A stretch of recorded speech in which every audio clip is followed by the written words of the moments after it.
आज हम पढ़ेंगे विद्युत रसायन भाग प्रथम, इलेक्ट्रोकेमिस्ट्री पार्ट फर्स्ट। और इस चैप्टर या इस अध्याय के अंतर्गत हम पढ़ेंगे विद्युत का अभिगमन, इलेक्ट्रिकल ट्रांसपोर्ट, वैद्युत चालकता, इलेक्ट्रिकल कंडक्टेंस। विद्युत का एक स्थान से दूसरे स्थान की ओर गमन अगर होता है तो उसे हम कहते हैं विद्युत का अभिगमन। और जब यह विद्युत किसी पदार्थ से होकर गुजरती है तो हम उसे कहते हैं वैद्युत चालकता। और जो वैद्युत चालकता है वो अगर ठोस धातुओं से होकर गुजरे तो हम उसे कहेंगे धातुओं में चालकता। अगर वही द्रव या विलयन से होकर के गुजरे उसे हम कहेंगे आयनिक चालकता। धातुओं में चालकता, कंडक्शन इन मेटल्स। जैसा कि हम जानते हैं कि धातुओं में जो चालकता है वो मुख्यतः या यूं कहें इलेक्ट्रॉन्स के द्वारा दिखाई जाती है। और इलेक्ट्रॉन्स भी कौन से, जो मुक्त इलेक्ट्रॉन होते हैं। तो धातुओं में जो चालकता है वह मुक्त इलेक्ट्रॉन्स के द्वारा दिखाई जाती है। तो जो धातुएं हैं उनमें जो चालकता है वह इलेक्ट्रॉन्स के द्वारा प्रदर्शित होती है, और इलेक्ट्रॉन्स भी कौन से, मुक्त इलेक्ट्रॉन्स के द्वारा। तो हम ये कह सकते हैं कि धातुओं में मुक्त इलेक्ट्रॉन चालकता प्रदर्शित करते हैं। तो इस प्रकार इस चालकता को हम इलेक्ट्रॉनिक चालकता भी कह सकते हैं या फिर इलेक्ट्रॉनिक्स कंडक्टेंस भी हम कह सकते हैं।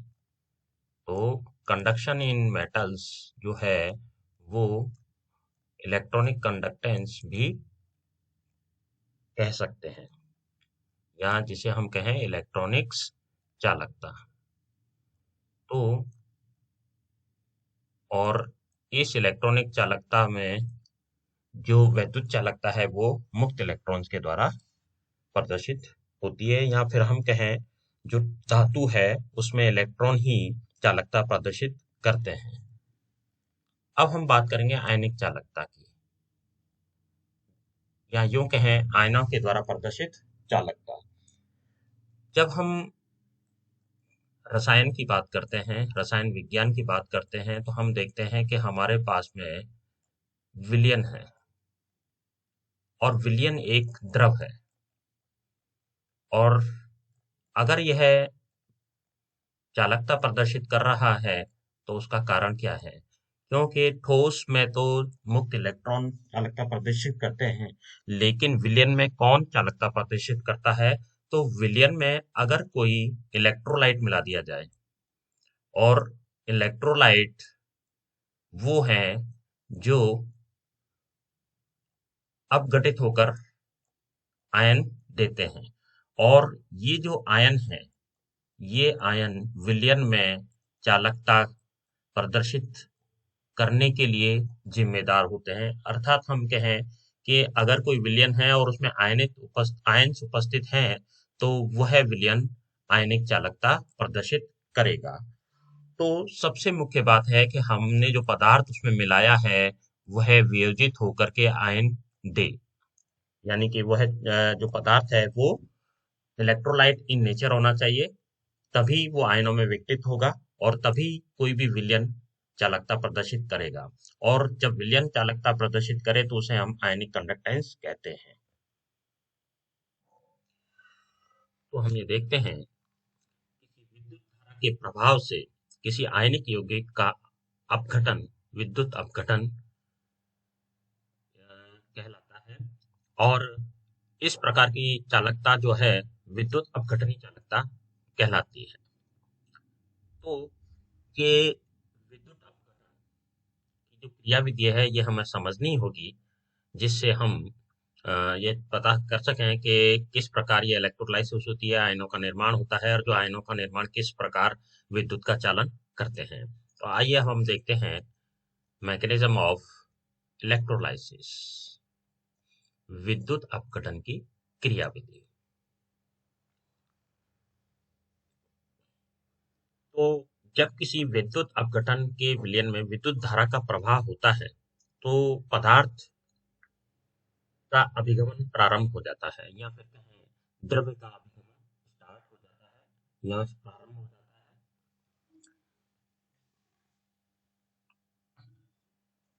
इसके लिए मैं एक एक्सपेरिमेंटल सेटअप है जो आपको समझाऊंगा। ये हमारा एक सेटअप है, इलेक्ट्रोलाइटिक सेल है। अगर यूं कहें हम, मान लीजिए ये इस इलेक्ट्रोलाइटिक सेल में दो इलेक्ट्रोड हमने रखे हैं। पहला इलेक्ट्रोड तो है हमारा एनोड और दूसरा इलेक्ट्रोड है हमारा कैथोड, और इसे हमने एक विलयन में रख दिया है। ये हमारा विलयन है,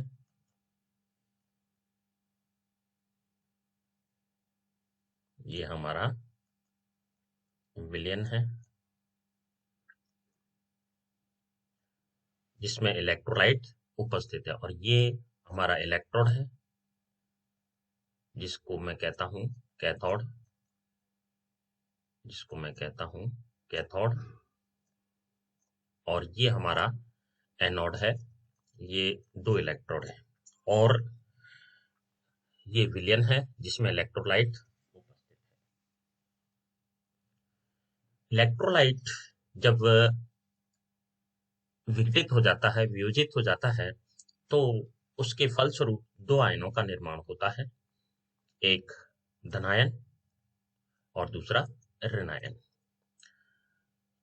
ये जो एनोड है ये हमने बैटरी से जोड़ दिए हैं, और ये कैथोड भी हमने बैटरी से जोड़ दिया है। एनोड को हम अ, जो बैटरी का प्लस साइन है या पॉजिटिव एंड है उससे जोड़ा है, और कैथोड को नेगेटिव से जोड़ा है, क्योंकि ये पॉजिटिव पोल कहलाता है एनोड और ये नेगेटिव पोल कहलाता है कैथोड। तो जैसे ही ये इसमें जो है इलेक्ट्रोलाइट आयनों में विभाजित होगा, तो जब हम इसमें विद्युत धारा का प्रवाह करते हैं तो देखिए ये जो धनायन है ये जो चलेंगे कैथोड की ओर, और ये जो ऋणायन है ये चलेंगे एनोड की ओर। तो एक तरीके से आंतरिक तौर पे एक परिपथ का निर्माण हो गया। जब परिपथ का निर्माण हो गया तो हम ये कहते हैं कि यह परिपथ जो है पूर्ण हो गया, और विद्युत धारा का प्रभाव इसमें होने लग जाएगा। तो हम देखते हैं कि जब इसमें विद्युत धारा का प्रभाव होता है तो उनका मुख्य कारण है आयनों का अपने इलेक्ट्रोड्स की ओर अभिगमन। इसको ऐसे कह सकते हैं कि कैटायन जो है वो कैथोड की ओर मूव करेगा,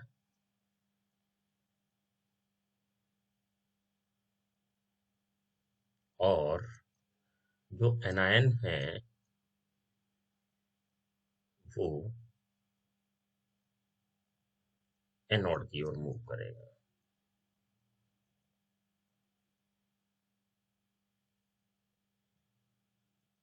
अगर हम इसे एक उदाहरण के तौर पे देखें, मान लीजिए हमारा ये विलयन है, ये विलयन है HCl का विलयन है,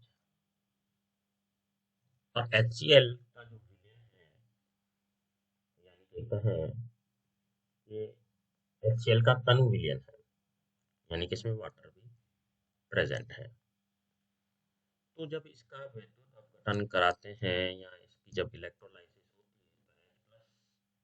है एवं ये Cl माइनस में विघटित हो जाता है, तो H प्लस जो आयन है ये कैटायन है या धनायन है। तो जो धनायन है वो चलेंगे कैथोड की ओर, और जो ऋणायन है वो चलेंगे एनोड। और जैसे ही इनका गमन होगा तो आंतरिक परिपथ, देखिए ये जो परिपथ है ये बाह्य परिपथ है, और अंदर जो परिपथ जो पूर्ण किया जाएगा आयनों के अभिगमन के द्वारा वो आंतरिक परिपथ कहलाएगा। तो देखिए ये एक तरीके से पूरा परिपथ बन चुका है, और जैसे ही पूर्ण ये परिपथ बनेगा वैसे ही विद्युत धारा का प्रवाह शुरू होने लग जाएगा। तो हमने देखा कि विद्युत चालन के लिए विलयन में आयनों का उपस्थित होना आवश्यक है।